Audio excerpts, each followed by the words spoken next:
Welcome to the Crunch Time Instagram Live podcast, hosted by me, Benjamin Bullock.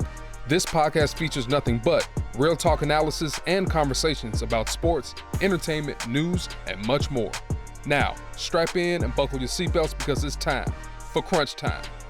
What's going on, everybody? Welcome to another episode 5 actually, of the Crunch Time Instagram Live podcast. I'm your host, Benjamin Bullock.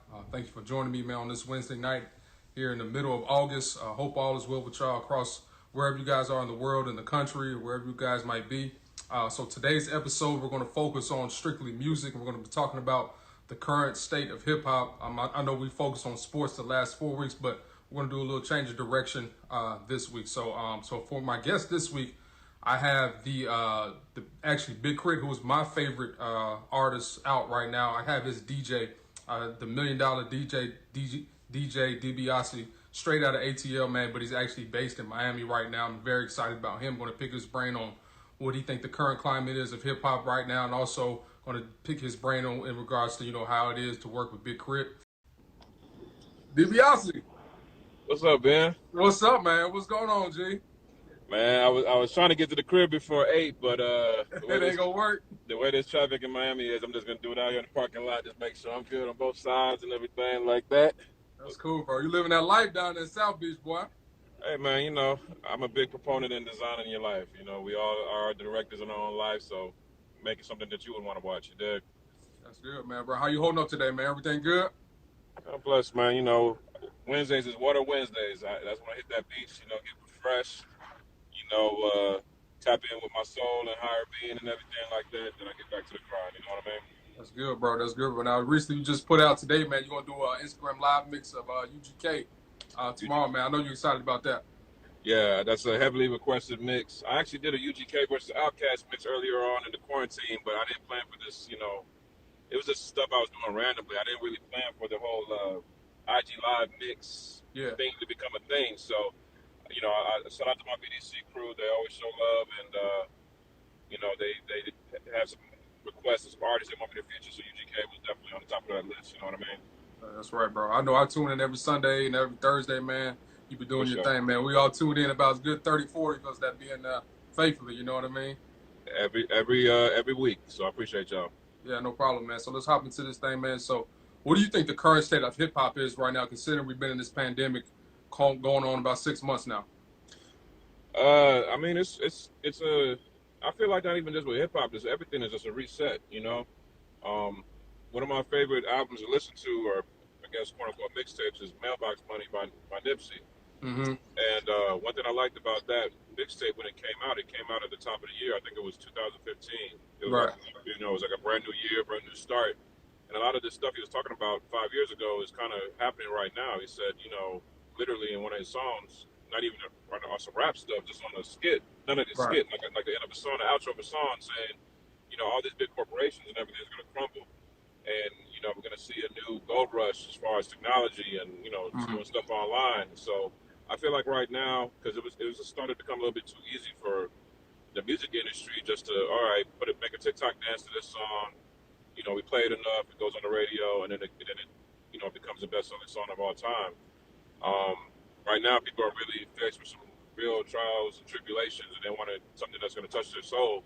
But also at the same time, they want to forget about their problems. So, with hip hop right now, the clubs are kind of paused. Maybe not in Atlanta or other places, but here in Miami, they definitely are. You know what I'm saying? And it's kind of changed the way people are, discovering music and vibing to music too. So I don't think it's kind of defined as far as like what the new state is, but it's still trying to figure itself out. What do you think the biggest challenge is in regards to like artists and producers and trying to adjust to what it is right now? Would it be like not having concerts and shows, or what? It depends what kind of artist you are. I was just with KRIT yesterday actually, and we talked about this. And if you're not an artist that actually has a core fan base that'll come out and spend money on a concert ticket and a meet and greet and merch and buy the album and everything like that, it's going to be hard for you because there's only so many times you can stream a song and actually make some money. There's only so many times you can watch a video on YouTube. But that core fan base, like for example KRIT or anybody that J. Cole, anybody that actually has true fans, right? Or even Beyonce, somebody as big as that. You see what Beyonce did with her movie. There's going to be ways for you to pivot and still capitalize by giving your art out, but also being able to receive monetary gain too as well. Right. So, what do you think of the national reaction? I know, well, let me back a little bit. I know Megan Thee Stallion is really taking advantage of the pandemic and quarantine. She's just been pumping out hit after hit or whatever. But the video she just dropped with Cardi B has been the kind of hottest thing everybody's talking about right now. So, what do you think about the national reaction that that's getting right now? I'll keep it real with you. I just watched the video because I guess behind the scenes stuff. I did get prepped with some of these questions, but I hadn't watched the video, so I had to watch it just so I had an opinion on it. So when you asked me that today, Yeah. honestly, I thought the video was cool, man. Like the Alice in Wonderland theme. Just from an artistic point of view, I guess living in Miami and growing up in Atlanta, I've seen way worse in real life. Yeah. But you gotta understand, Cardi B is on that level of, she might not be on Beyonce's level, but Cardi B is probably the biggest rapper in hip hop right now. Right. And she's gonna be on the Ellen DeGeneres show.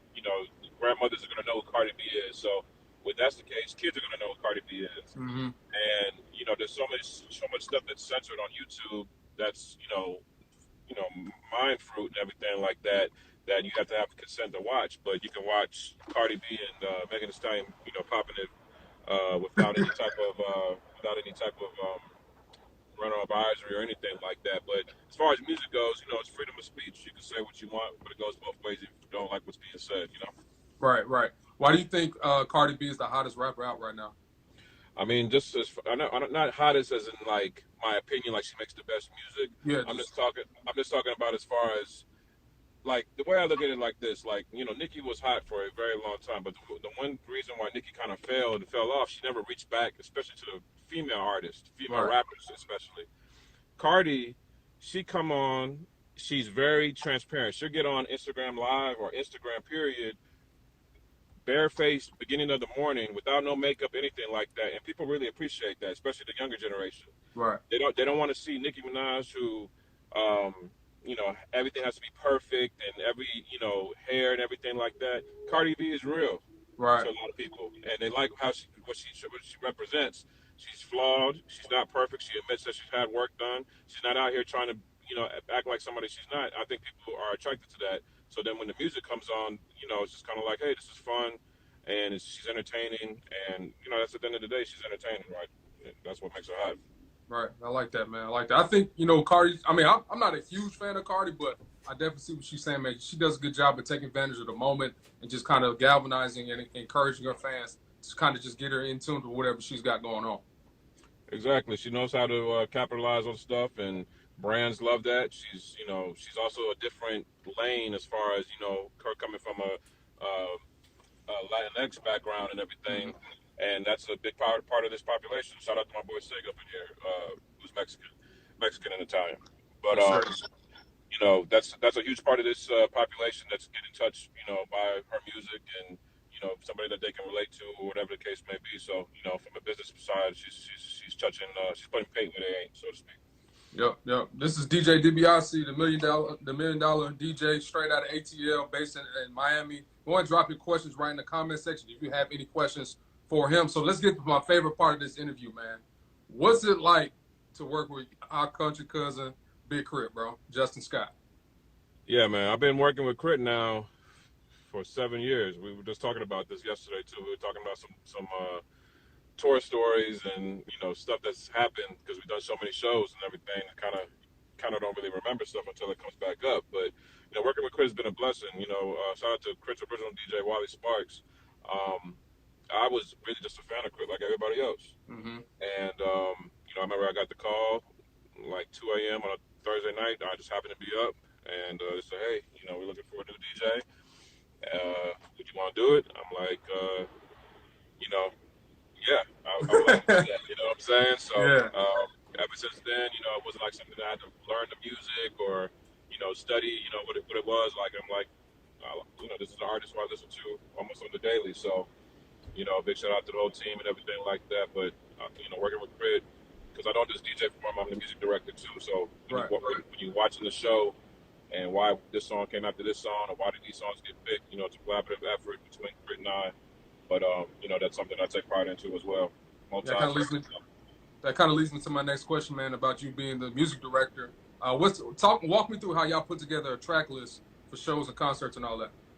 But basically, it starts, before we even touch any turntables or mics or anything like that. We kind of get an idea of before I come in, get the stage set up, whatever if it's going to be like a LED lights or props or whatever the case may be, and then we kind of build around what it looks like visually. It matches up what the audio is going to be, and also with the videos that are going to be with the songs and everything like that. So, I always try to figure out how we're going to start and how we're going to finish. Yeah. What we're going to come out to, and what we're going to walk off to, and then everything else kind of just comes in between that. Of course, we want to do older records that people, might have grew up on, or the nostalgic stuff, but we also want to bring the new stuff too as well. Chris, not just he's still young. He's not a 40 or 50-year-old rapper out here. He's still putting out music, and we still want to, we still have new fans coming in. I love being at the meet and greets because it'll be a fan that'll be like, "Oh, this is my 20th show I've seen of you," and then there'll be another fan saying, "This is my first show I've seen of you," and just having that dynamic between somebody that just found out about KRIT from, the last album to somebody that's been rocking with him since his mixtapes. We have to cover a large ground just to make sure everyone is satisfied at the show. You did. Yeah. I know when I was in Philly, I checked out the Cadillac tour in 2014, and I had the backstage pass or whatever. He came out, and I took a picture with him or whatever. And he didn't do "Dreaming," which is like my favorite song by him. I was like, "Bro, why you ain't do "Dreaming"?" He's like, "Bro, my catalog is too large, bro. I can't fit everything in." Yeah, it's amazing. Actually, it's one thing to say that, but then shout out to some of my BDC fans up in here. So one of the first mixes I actually did once this quarantine started was a KRIT mix. Right. And I'm putting the set together. I'm like, okay, yeah, I might do like an hour and a half, 2 hours. I literally was up there for maybe like 4 or 5 hours, and I didn't get through. I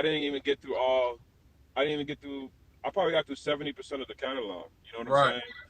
This man's got a lot of music, a lot of quality music. It's not just filler stuff like, 2 piano keynotes and stuff like that. He really puts his all into it, and then he's writing all his own stuff. He's producing his own stuff. He's, doing the hooks and the verses and everything. He's not like he's got a ton of features all over all the records and everything. Right. So, shout out to all my VDC crew in here, Miss Black Q. Yeah, they all in here. We all in here.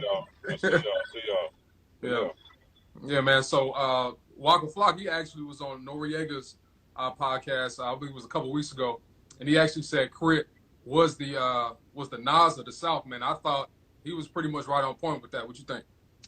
I mean, it's a great comparison. Especially how they both came out. Nas came out, first album out, no major guest appearances. Same thing with KRIT.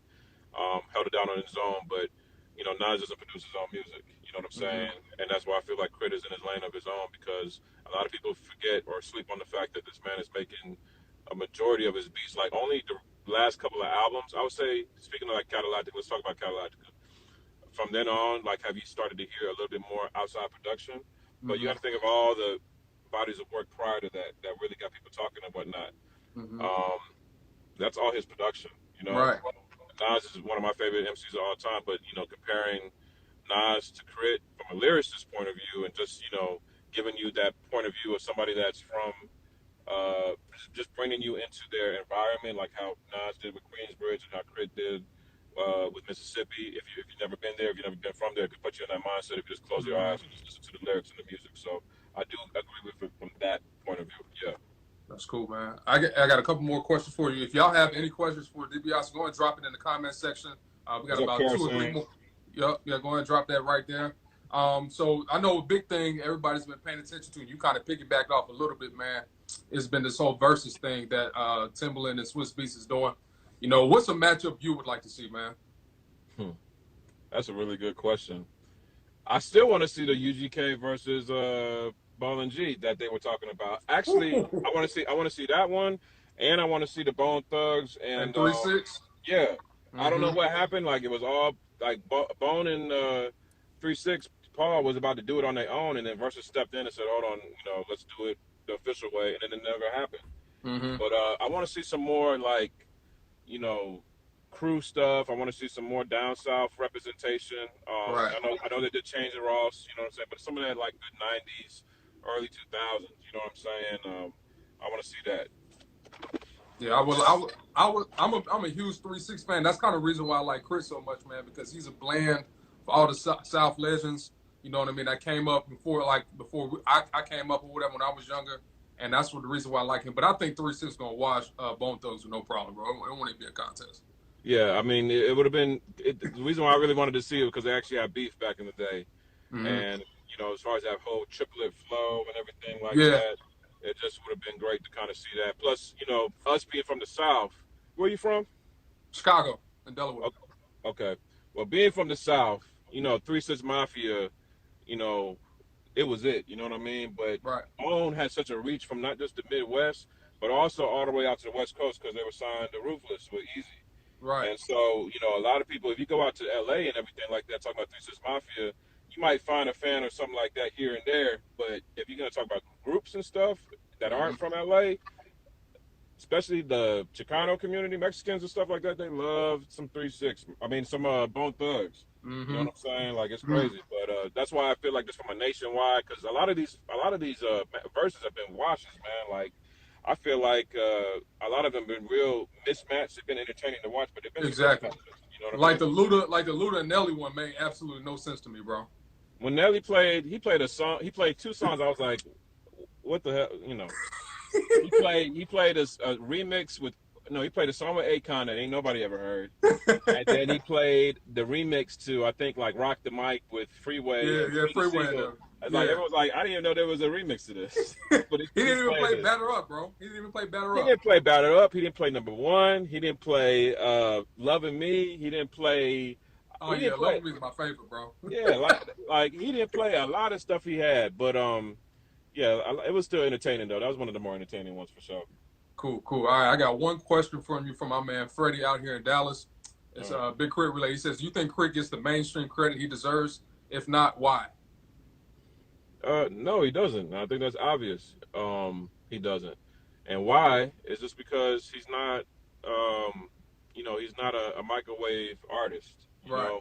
He's not somebody that you're just gonna be able to put a tagline up and be like, oh, okay, that's what that is, and that's what that is, and what it only is. Crit is a very introspective artist that has multiple sides. Like if you just Hmm. heard country shit, you would think like, oh, well, that's what kind of artist he is. Or if Right. you just heard Dreaming or The Vent, oh, well, that's just the only kind of artist he is. Crit has music for every single part of your day.